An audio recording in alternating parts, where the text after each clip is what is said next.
All right, girlfriend turned stalker.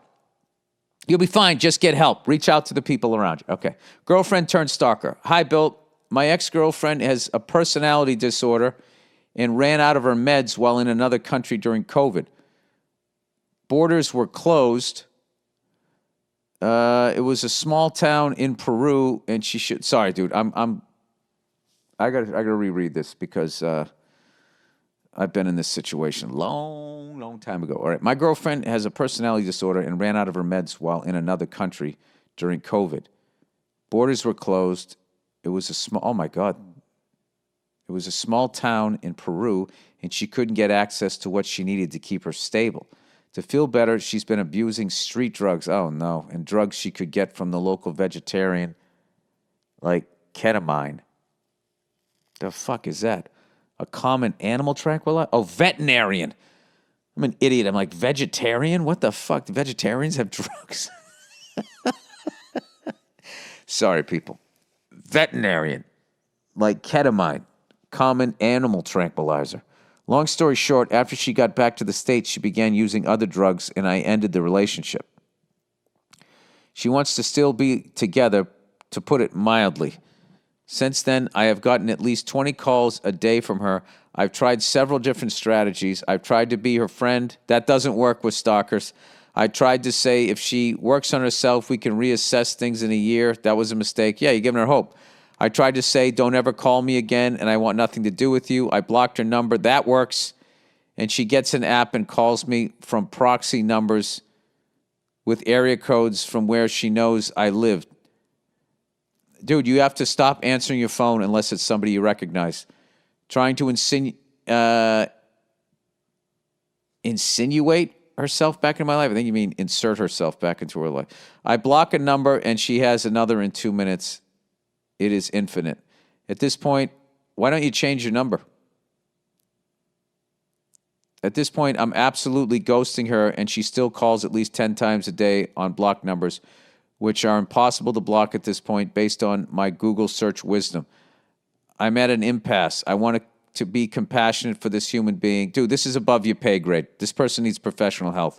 But I don't want it to affect my daughter. Have you ever had a person like this in your life? What would you do? This is what I would do. I would get a new phone number.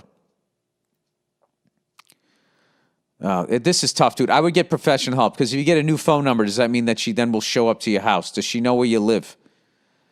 If you have the funds, which I know is difficult during these times, I would move, and then I would get a new fucking phone number. If you can pull off both of those. In the meantime, I just wouldn't answer my phone unless it comes in as something that you recognize. And if it's important enough, somebody will leave a message. I would talk to a cop. I would talk to people that know way more than some jerk off doing a podcast what you do, because at least this doesn't seem like she's done anything violent, but that's what I would be worried about for you and especially your daughter. So, I don't know. With my situation, I just had to change my number and do all of that shit. I'm not going to get into that stuff. That's scary shit. All right. Sergio Leone movies. Dear Billy the Squid. Is that because squids are red? Or are you just saying I'm ugly? I don't even know. Anyway, Billy the Squid. I got to wrap this up soon here. Dear Billy the Squid, did you know that Once Upon a Time in the West was a big influence on Breaking Bad? No, I did not. Vince Gilligan and the other writers were huge fans of it. You can see the influence in all the wide shots out in the desert. There is even a reference to the squeaky windmill in one episode when Mike collects money in the middle of nowhere. Oh, that's so cool. Sergio Leone only directed 7 movies. He's best known for the Dollars trilogy with Clint Eastwood, but I would also recommend A Fistful of Dynamite, a.k.a. Duck You Sucker, with Rod Steiger and James Coburn. I'm all over that. I'm watching that tonight.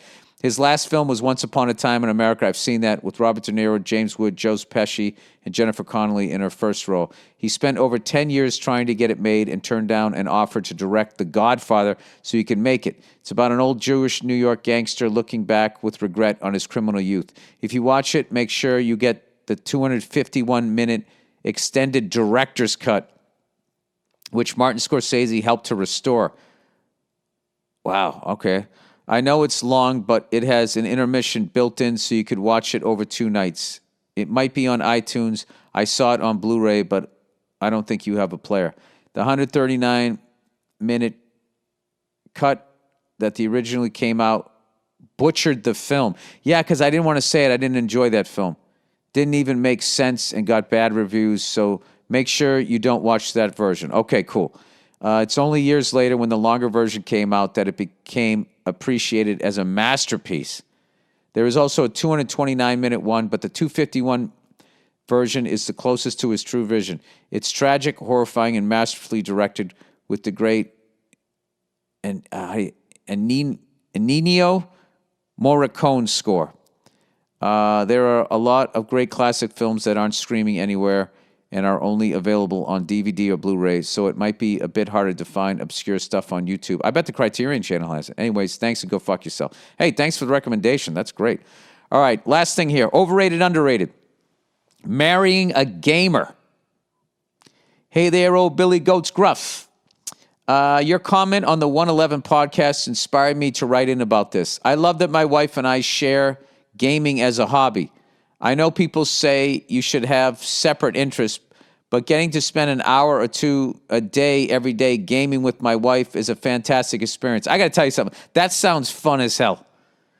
I'd have a lot of fun playing video games with my wife, but I don't know if we have the time.